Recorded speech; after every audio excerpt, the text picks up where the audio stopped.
woods to put together a really cute Pinterest-worthy side table. The aesthetic that I'm going for with this is rustic vintage. These are my Pinterest inspiration pics. And during last week's secondhand shopping trip, I picked up this little wooden table. So this is what we're starting with. We definitely have our work cut out for us, but that's the fun part. So I was back off shopping again, but this time looking for a lamp. They had a crazy amount of lamps to choose from. It was a really tough choice. I loved this one, but it just wasn't the right style for what we were going for. And I loved this one also, but not the right colours for the room. In the end, I got this little lamp because it has a dark wooden base, which was similar to the other furniture in the room. And I got these two ceramic lamps because I like the shape of them and I figured I could change the colour of the bases. While I was out, I also had to look for some quirky ornaments to decorate the table with.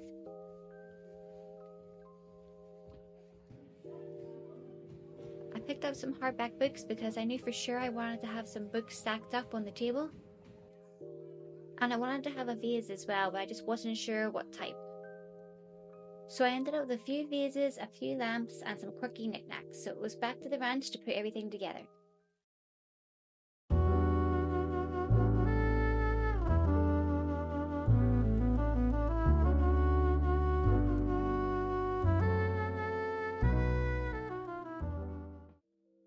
Starting with the lamp, I loved both these lamps. I loved the shape of them, and it was so hard for me to choose, but in the end I went with the kind of peach coloured one because it was slightly taller.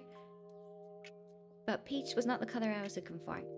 So I tried to recreate a trend that I saw on Pinterest, which is to transform the base into a black worn stone effect.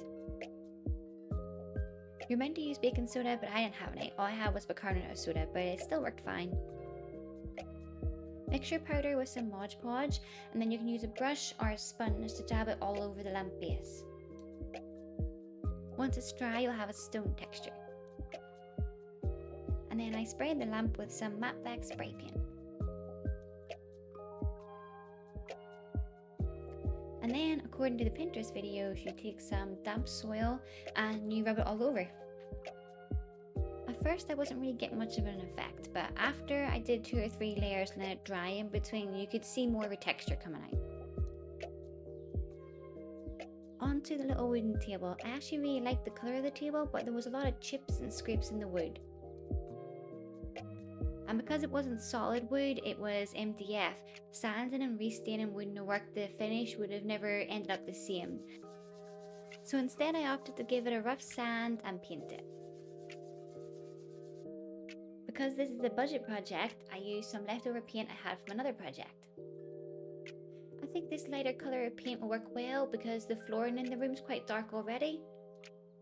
My plan is to paint the bottom half of the table and keep the tabletop dark wood.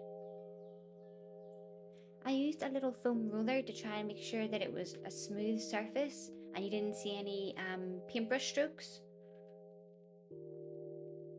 I considered sanding down some of the corners lightly or using some dark wax in the crevices to give it a more aged look, but in the end I actually really liked the clean painted aesthetic, so I didn't do that. I was really hoping it would only take 2 coats of paint, but in the end it took, let's say, 3.5 coats. But it was a lovely sunny day, so I did the final coat out in the garden and then it was dry in no time. I would have loved to have just used the original tabletop, but there was quite a lot of water damage all around the edges, so I had to get a bit more creative. So we made this wooden tray and I'm going to flip it upside down and put it on top as a makeshift tabletop.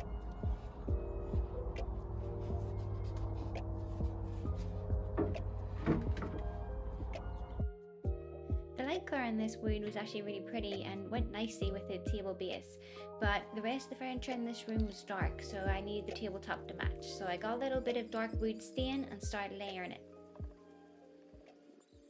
While we're waiting for the tabletop to dry, I thought we would do the most fun part, which is look at all the little knickknacks and lamps that I bought to decorate the table. So to start, we'll do the books. I saw on Pinterest those people on their coffee tables have books stacked and then they have like a candle on top and things like that. So I chose these books because the inside underneath the covers is like nice colours. But actually there's a couple of them, this one here that I like this look of it rather than the plain green underneath. So I might keep the cover on this one and take the cover off the rest of them. Okay, next we'll do the vases. There's 4 vases. But don't be alarmed, because any that don't get used for this table will be used throughout the house in other places. And they're all really different. So it's I had to get them all to really choose the best option. So don't see me as excessive. Okay, first vase. This one's my favourite. This was totally the vibe that I was going for. I love the shape, I love the design, love the colours. It's perfect the way it is. I won't do anything to this one. It was £1.50. Absolutely obsessed with it, I love it. This one's kind of similar in colour, but different shape, more simple and taller, obviously. That was £1.50 as well. So we have these two to choose from. Then we have, this one's really heavy. I think it's concrete. Okay. Yeah, so heavy. This one right here, which I think is nice as well, and I can fill it with like moss or pine cones and stuff. I'm thinking this one, but maybe not for the top, maybe for one of the shelves underneath. Okay, and then this one is completely different again. It's just a little clear bottle vase, I guess, but I thought that might, because it's simpler, I thought it might blend it more with the rest of the stuff. It might not crowd this space too much. So yeah, so that's all our options for vases. Okay, for the first lamp, I bought was the wooden one. So it's just stayed as it was when I bought it. It was £1.50, but with a shade that I've taken off. I like it because it's the dark wood, which is close to the tabletop and the bench. But maybe it's too much dark wood. And next is the famous lamp that I painted. I'm still not like crazy obsessed with the finish on it, but I don't hate it, and it's the shape that I really like about it. So I'm gonna try them both and see what looks best. Okay, and for the lamp shades, these are our two options. We have this simple one, which I love, and then we have this one with more detail. I love them both. Again, I'm not going to try them on the lamps and on the table to see what one I actually like. And these are all little knickknacks, and I got this little brass jar. I got this, which in the house has been controversial. Some people like it, some people don't. Obviously, it's a piece of corn on the cob, but it's like a marble effect. I think I was mainly going for the marble effect. The fact that it's corn on the cob, I don't know what to think about that. Then I got this, which again is perfect. It was totally the vibe I was going for. And lastly is my rooster. I'll buy anything that's chicken themed. I got this when I was in Enniskillen on holiday, and I called into a charity shop there. He's not exactly in theme with the rest of the stuff, but I just love it, so I'm gonna try and make it work around him. But yeah, we'll see. We'll see how it all flows together. Now it's been painted and has a new top, the table is perfect. Now for the best part, decorating. I knew I definitely wanted to have the books stacked at one point in the table, so I started with them. I added the painted lamp, which I did like, but then when I added the thin wooden lamp, I really liked it. Then each of the vases got their chance on the catwalk. Still my favourite vase, but too big for the table. Option number 2 I really liked, similar colour, but I think a better shape for the table.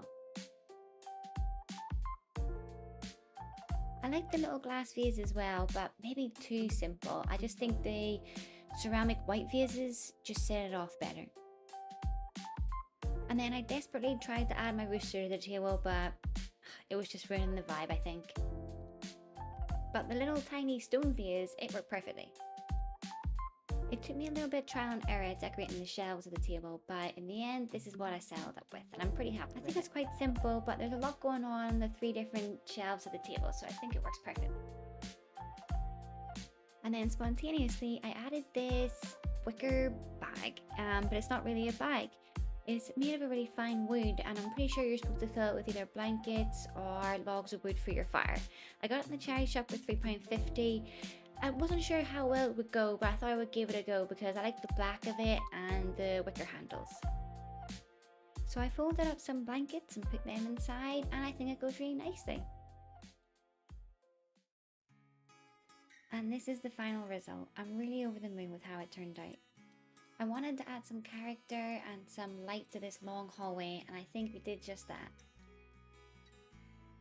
It hit the nail on the head with the vintage rustic look. And I think considering every single piece was secondhand, it turned out brilliant. Now let's calculate our costs. The table was £4, the vase was £1.50, the lamp was £1.50, the lampshade was 50p. The urn pot was £1 and the books were 50p each, and there was 4 of them, so that was £2 altogether. The small stone vase was only 10p and the brass jar was 50p. The wicker basket was £3.50 and the marble corn on the cob was £1, which gives us a grand total of £15 and 60p.